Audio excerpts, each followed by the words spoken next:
If you're a heating air conditioning technician or even a salesperson, what do you need to know about bad reviews and how do you talk about them?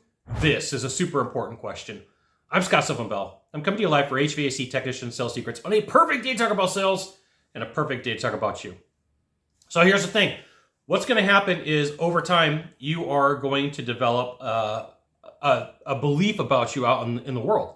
And this belief is going to come from interactions with clients. And some of them are going to be good, and some of them are going to be not so good, because not everybody's perfect.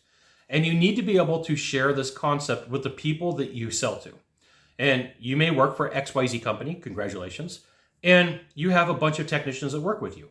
And you may have a bunch of salespeople that work with you. And you may have a bunch of installers that work with you. And you may have a bunch of staff that works with you. And everybody has a bad day. I have bad days. Believe it or not, even in my world, I do get out of bed sometimes on the wrong side. Even in my world, I get out of the bed on a Wednesday where it's a full moon and I stub my toe and everything goes wrong. Okay, I'm not always the easiest person to get along with. And so if you catch me at the wrong moment, I can slip up, I can screw up. I am totally working on this. I'm not a perfect human being. And this goes to your process.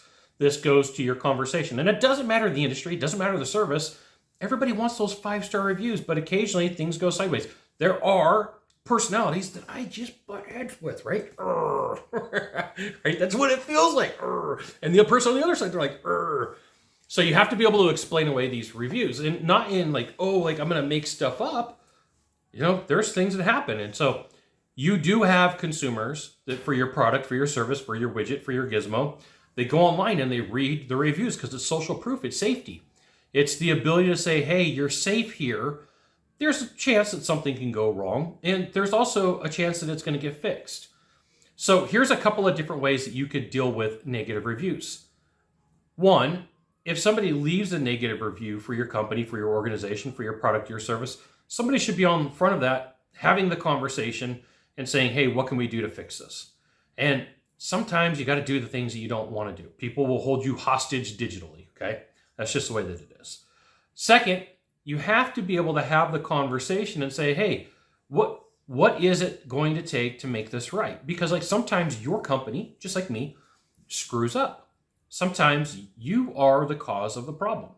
So this is why you need to join my email list. I'll give you the goods, not in the Facebook group, not in the YouTube channel, which means private coaching, private training, discounted coaching, discounted training, all the cool stuff for you. Just go to that URL, drop in your name and your email address, and you'll be on the inside. So you meet with Bob and Betty Smith, and they're like, hey, Scott, we looked at your company, but I've got a couple of concerns. Ooh, okay, what's the concerns? You got some bad reviews. Okay, let's talk about them, right? Like instead of hiding from it, just be upfront. Let's talk about them. What do you got a problem with? Well, this one says that you were late with delivery and you didn't do everything you said you were going to do.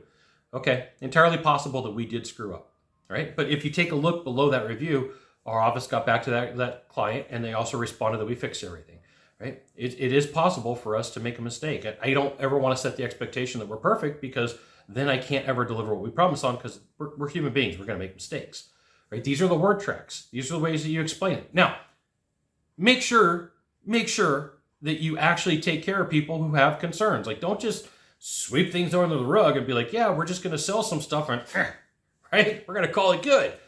So they go, hey, I was taking a look and this was, you have a problem with billing. Okay, right? Let's take a look at it. Yep, we absolutely screwed up. We 100% screw up. I got to own it. It didn't work out. We screwed up. We're human beings. We make mistakes, but we did everything we could to fix it. Now, here's the thing that you can point out. If you're talking with somebody and say, hey, if you had somebody who had nothing but raving reviews, would it be possible that they're paying people to get them? Would it be possible that there's some shenanigans going on? I'm not saying that there are, but the average rating on most review sites for really good companies is 4.7 to 4.8. It's very rare to find companies with thousands of reviews that are 5.0. They're usually like a 4.9 for statistical variance. And so when you do, it can build skepticism. Some people go like, well, how can you have so many good reviews? I mean, is it that good? And then they start looking for reasons to prove you wrong. So it can work for you and it can work against you. You just have to be able to have the conversation and say, hey, here's what happened. Here's what we were willing to do to make it work. If you're okay with that, let's move forward. Like the whole thing is here's the problem that we had. Here's what we did about it. Now you got to get it to the next level. Now you got to take it over the hump and go, here's what we did about it.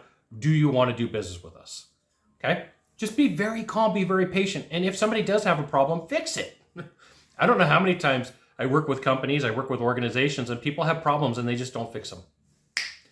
Have the conversation, be willing to have the conversation, explain that you are a human being and you're not perfect and you will make mistakes. You got 1 of 3 things to do from here.